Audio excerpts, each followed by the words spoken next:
हम सब लोग ज़िंदगी में खुश रहना चाहते हैं और खुश रहने के लिए सब कुछ करने के लिए तैयार हैं।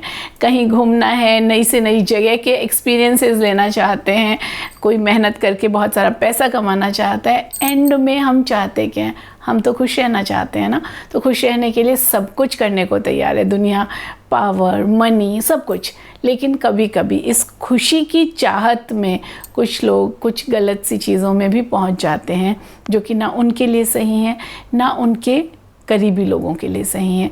ज़िंदगी एक अलग रास्ते पे चल पड़ती है, उससे हमेशा बचना है। खुश रहने के आसान तरीके की बात कर रही हूँ आज मैं, और मैं आपके साथ अपनी वो टेक्निक्स शेयर करने वाली हूँ जिससे मुझे खुश रहने में हेल्प मिली, मैंने खुश रहना सीखा। आपके लिए भी शायद ये काम करे तो आप ज़रूर ट्राई कीजिएगा। और अगर आपको ये काम करती है तो आप कमेंट्स में ज़रूर लिख के बताइएगा, इससे मुझे भी अच्छा लगेगा और मुझे और खुशी मिलेगी। ये भी एक और टेक्निक हो जाएगी मेरे लिए। हाँ, तो करना क्या है, आपको सिर्फ ये सोचना है कि पिछली बार आप कब बहुत खुश हुए। पिछली 1, 2, 3, 5 जितनी बार, आपको एक पेपर लेना है या बेटर एक नोटबुक ले लें और उस पे आपने लिखना है कि आप पहले कब खुश हुए थे, क्या क्या वो इंसिडेंसेस हुए थे, उनको लिखना है। चाहे उनको आप बारीकी से लिखो, चाहे मोटा मोटा 2-4 पॉइंट्स में लिख लो। You just have to write down, note down that those points. 2, 3, 5, 10 जो भी आपको याद आते हैं फटाफट आपने लिखने हैं, जल्दी से 5 से 10 मिनट के अंदर लिख के ख़त्म कर देना है। दूसरी चीज़, उसके बाद आपने एक पेपर और लेना है, उस पर लिखना है if you want to be happy then dash dash dash. यानी कि एग्ज़ाम्पल के लिए मैं आपको अगर मैं बताऊं कि जब मैं कभी जब फर्स्ट टाइम हिल स्टेशन पे गई, जब मैं पहाड़ गई, मैं कश्मीर गई और मैंने वहाँ पे देखा, मुझे बहुत अच्छा लगा वो सीनरीज़, वो सब कुछ मैंने बहुत अच्छा देखा। फिर मैं साउथ इंडिया में भी कुछ जगह पे घूमने गई तो मुझे पहाड़ों के ऊपर की सीनरी देखना बहुत अच्छा लगता है, मुझे नेचर के पास जाना बहुत अच्छा लगता है। तो मैं लिखूँगी if you want to be happy go in nature, if you want to be happy see the flowers, if you want to be happy enjoy the singing of birds।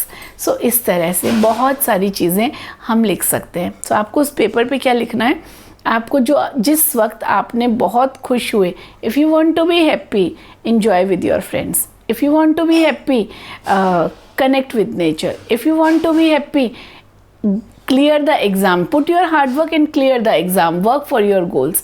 ऐसे आपने 5-10 चीज़ें लिखनी हैं और उसके बाद उस लिस्ट को ऐसी जगह पे प्लेस करना है जहाँ पे वो आपको इजीली दिखाई दे जाए।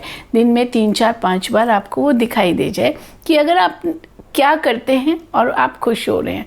सो जैसे ही आप ये करने लगते हैं, you will see some chemistry in your brain will start changing slowly and slowly and slowly. It will build the momentum. You have to keep on increasing your list of happiness and you will love the way you will start living a happy life. सो एक technique ये हुई और दूसरी एक और healing technique जो मैंने सीखी, and it is wonderful. So divine light healing is another wonderful technique. It helps healing of mind, body and soul. हमें पूरा अंदर से हील करना और हैप्पी रहना सीखते हैं हम। इससे हम अपने आप को भी हील कर सकते हैं, अपने साथ के लोगों की हैप्पीनेस के लिए प्रे कर सकते हैं and we can contribute to the happiness of others. अगर इसके बारे में ज़्यादा जानना है तो write down in the comment box and I will share some time else. And नीचे मैं ग्रुप का लिंक दूंगी, फेसबुक ग्रुप का। You can join that Facebook group for more details and for more sessions on divine light healing. Bye bye.